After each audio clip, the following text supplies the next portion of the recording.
What's included in the Seymour Duncan active sets is you have a wiring diagram here.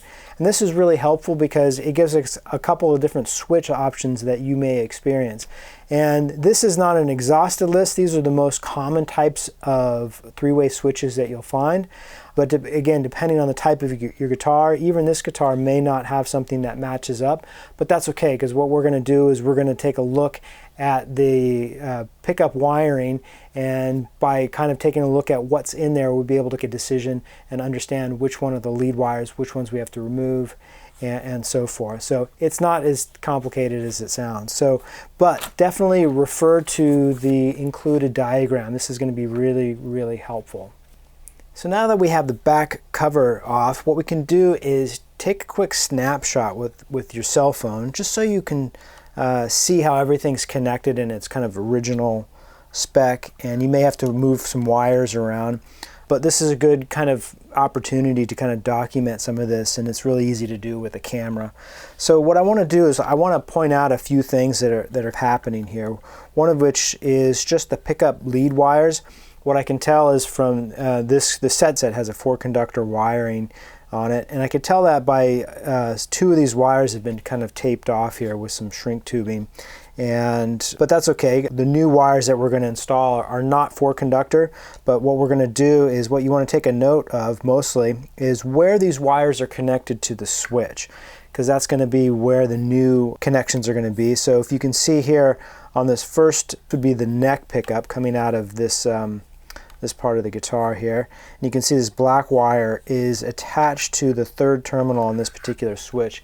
There's a lot of different switches out there, so depending on what switch you have, it may look a little bit different, and that's okay. You just want to make sure that you see and document what terminal these wires are being connected to. So again, this is on the 3rd terminal over, and the other wire, which is a green wire, is being ground to this switch here. Technically there's 2 ground wires right here, and then 1 kind of hot lead, and then we have the other 2 that are taped. But we're really just going to be interested in the hot lead, where it's connected to this terminal, and then we're going to connect another one to the ground here.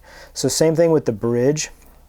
These wires weren't trimmed down, probably because they wanted to possibly replace these, and you can cut the wires down if need be, but if you plan to change them out or put them in a different guitar, it's good to keep the long lead wires like they have here. So here is the bridge pickup. It's connected to the 2nd terminal over, and it's the same situation. So we have the green and that bare wire are grounded to the switch here.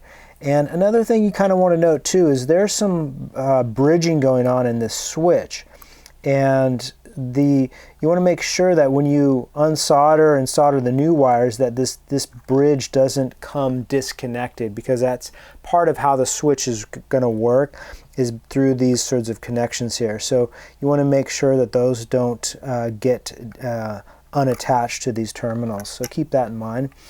So let's take a look at this tone potentiometer for a second here. And if you see this blue wire here, this blue wire has 2 functions. One, it's grounding the back of both of these potentiometers in here. And we're going to follow basically the same kind of wiring setup. But basically this blue wire here is grounding, again, one to the back of the pot. But there's also this sort of lead wire here, this white one that's connected to the outer lug here. I'm not sure if you can see that, but let's see if I can get a different angle here. So we want to make sure that we copy this sort of wiring again. So this white one is going to go to the outer lug on the new pot, and also we're going to ground it here. Also take a note of this capacitor. We're going to do the same thing. We're going to connect the middle lug here of the one end of the capacitor, and then the other end to the back of the pot here. Now let's take a look at this volume pot here, and very similar to the tone pot, a couple things that are happening, one of which is the blue wire. Again, the inner wire of the blue wire is this white one here connected to the outer lug here, and we're going to do the same thing on our new potentiometers. And then the other sort of ground wire, the external ground wire, is connected to the back of the pot. And then there's this gray wire. This gray wire is basically our output jack. So you can see it's kind of similar to this blue wire in the sense that there's 2 wires coming out of it. One which is going to be a ground wire, and it's a little bit hard to see, but it's actually wrapped around and connected to the same ground wire as this blue one right here. So we're just going to mimic that on our new pot. And again, this white wire is connected to the middle lug. And then there's this other wire here, this white wire here, also has a ground wire because it's grounding to the switch here, and so the outer wire is being grounded to, just like the other ones, to the potentiometer. But then it also has an inner white wire too, a lead wire, that's also connected to this outer lug as well.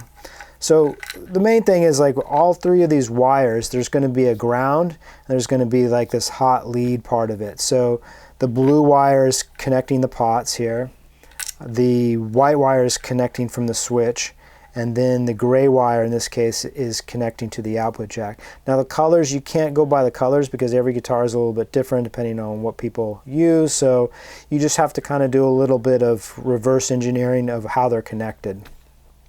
So what we want to do next is we want to kind of start pulling some of these things out of this cavity here. One of the first things I'm going to do, just because it'll help kind of clean things up here, is I want to remove these pickup lead wires. Since we took a photo of all this, we have a pretty good documentation again, so if we want to be able to put it back to the original spec, but it's also going to be helpful for the new install because a lot of the same connections are going to be applied.